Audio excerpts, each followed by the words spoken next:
সকাল হতেই মানুষের ভিড় জমে ঘরটির সামনে। কারো কোলে জ্বরে তপ্ত শিশু, কারো চোখে বয়সের ভারে ঝাপসা দৃষ্টি।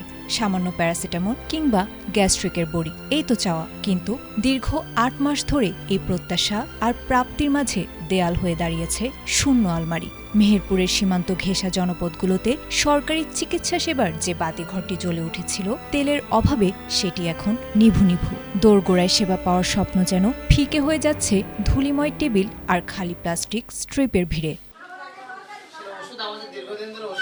মেহেরপুরের ৩টি উপজেলায় ছড়িয়ে থাকা ৭২টি কমিউনিটি ক্লিনিক এখন যেন কেবলই পরামর্শ কেন্দ্র।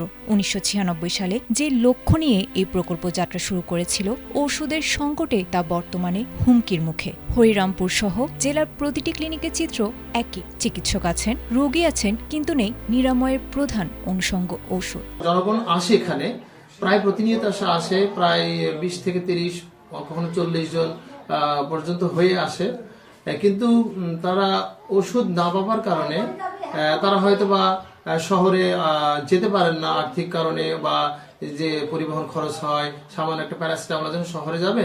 মূলত ওষুধ আমার কাছে তেমন নেই। আমার কাছে আছে মাত্র ১,০০০ মতো আয়রন এবং ফলিক অ্যাসিড আছে।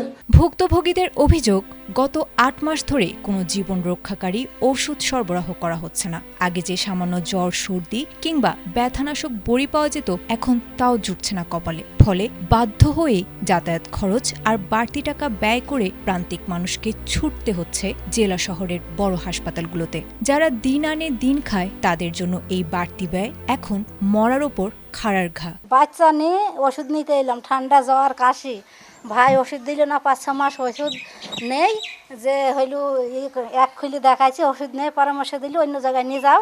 ওষুধ পালে এর আগে পেয়েছি, অনেক উপকার হয়েছে। তো আজকে প্রায় ৯ মাস ওষুধ পাইনি, আমাদের বাচ্চা নিয়ে ঘুরে যেতে হয়। এই জন্য বাচ্চার অসুখ বেড়ে যায়, মাঝে মধ্যে ঠান্ডা জ্বর কাশি, আমরা ব্যথার ওষুধও পাই না। কারণ আমরা ওষুধ নিতে আসছি, প্রতিদিন ওষুধ নিতে আসছি ভাইয়ের কাছে, ভাই ওষুধ দিতে পারছি না, মাথা ব্যথা, এই জ্বর, আমার এবার প্রচণ্ড মাথা যন্ত্রণা করে। এই ওষুধ নিতে একদিন পর পর আসে, ঘুরে যায়, ভাই দিতে পারে না ওষুধ। যখন তারা ঝামেলা করছি, ভাই আলমারি খুলে দেখাইছে যে কিছুই নেই ওষুধ।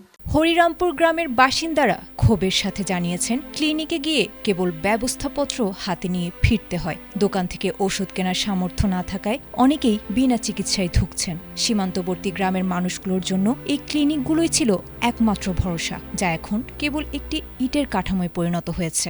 গত আগস্ট মাসের পর থেকে আমাদের এই কমিউনিটি ক্লিনিকে কোনো ঔষধ সাপ্লাই হয়নি, যার কারণে আমাদের প্রত্যন্ত অঞ্চলের সাধারণ মানুষ অত্যন্ত বিপদগ্রস্ত হচ্ছে। যেসব মা বোনরা এখানে দোরগোড়ায় চিকিৎসা সেবা পাওয়ার কথা ছিল, সেটার থেকে তারা ব্যাহত হচ্ছে। বিষয়টি নিয়ে সিভিল সার্জনের কণ্ঠে শোনা গেছে সেই চেনা আশ্বাসের সুর। ওষুধ সংকটের কথা স্বীকার করে তিনি জানিয়েছেন, দ্রুতই সরবরাহ স্বাভাবিক হবে, তবে কবে নাগাদ সেই ওষুধ পৌঁছাবে তার সুনির্দিষ্ট কোনো উত্তর মেলেনি। প্রতি ৬,০০০ মানুষের জন্য একটি ক্লিনিক, এই গাণিতিক হিসেবে মেহেরপুর সমৃদ্ধ হলেও সেবার মানচিত্রে এটি শুধুই শূন্যতা। আশার বাণী কি তবে কেবল কাগজে সীমাবদ্ধ থাকবে, নাকি প্রান্তিক মানুষের হাতে আবার ফিরবে সরকারি নিরাময়? সেই অপেক্ষায় প্রহর গুনছে মেহেরপুরের সাধারণ মানুষ। গত আগস্ট এবং আগস্টের পরে আমরা আর ওষুধ পাইনি, কিন্তু কমিউনিটি ক্লিনিকের প্রচুর চাহিদা থাকার কারণে ওই ওষুধগুলি আমরা শেষ হয়ে গিয়েছে, বেশ কয়েকদিন ধরে পাচ্ছি না। আমরা বর্তমান সরকারে আসার পরপরই যথেষ্ট সাড়া পাচ্ছে এবং ওষুধগুলি খুব শীঘ্রই চলে আসবে, আমরা এরকম একটা মেসেজ পেয়েছি। অলরেডি আমাদের কাছে বরাদ্দপত্র চলে আসছে। বরাদ্দপত্র আসার পরে তারা এই ওষুধগুলি সম্ভবত এই সপ্তাহের মধ্যে আমরা পেয়ে যাব। বরাদ্দপত্র আসছে গত সপ্তাহে।